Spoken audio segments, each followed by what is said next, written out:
আসসালামু আলাইকুম, সবাই কেমন আছেন? সবার সুস্থতা কামনায় শুরু করছি আজকের ভিডিও। তো ভিডিওতে দেখতে পাচ্ছেন কতগুলো কাঁঠাল ধরে আছে। আমাদের বাসায় অনেকগুলো কাঁঠাল ধরছে। কারো যদি কাঁঠাল লাগে বলতে পারেন, পাঠিয়ে দিতে পারবো। অনেকগুলো কাঁঠাল আমাদের এদিকে, প্রত্যেক বাড়িতে অনেক কাঁঠাল। কার কাঁঠাল খেয়ে খাবে এরকম একটা অবস্থা আমাদের গ্রামে আর কি। তো অনেক জায়গা আছে যেখানে কাঁঠাল কিনে নিয়ে না গেলে খাইতে পারেন না। তাদেরকে বলবো আমাদের বাসায় আসেন, কাঁঠাল খাবেন, সাথে নিয়েও যাবেন। তো আজকে রান্না করতে যাচ্ছি চিংড়ি মাছ। বাজার থেকে বিভিন্ন ধরনের সবজি নিয়ে আসলো। তো বেগুন, টমেটো, করলা, ঝিঙ্গা, ঢেঁড়স, ধনিয়া পাতা, চিংড়ি মাছ, কাঁচামরিচ, এগুলো বাজার করে নিয়ে আসলো।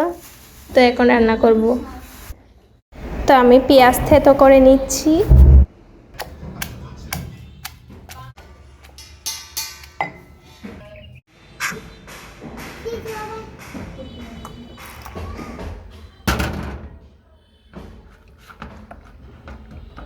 দেখতেই তো পাচ্ছেন আমি সবগুলো রেডি করে ফেললাম। তো এখন রান্না করব। আজ মন চাচ্ছিল যে চিংড়ি মাছের সাথে বিভিন্ন ধরনের তরকারি দিয়ে রান্না করি, তো রান্না করতে চলে আসলাম।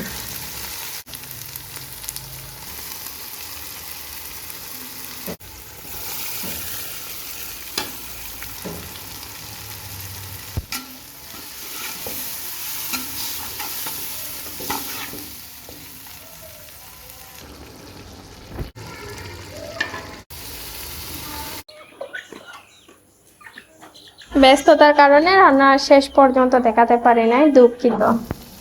আমি সবগুলো তরকারি দিয়ে রান্না করে নিয়েছিলাম। আমাদের ভিডিওগুলো ভালো লাগলে লাইক, কমেন্ট এন্ড শেয়ার করে পাশে থাকবেন। সাবস্ক্রাইব করতে ভুলবেন না কিন্তু।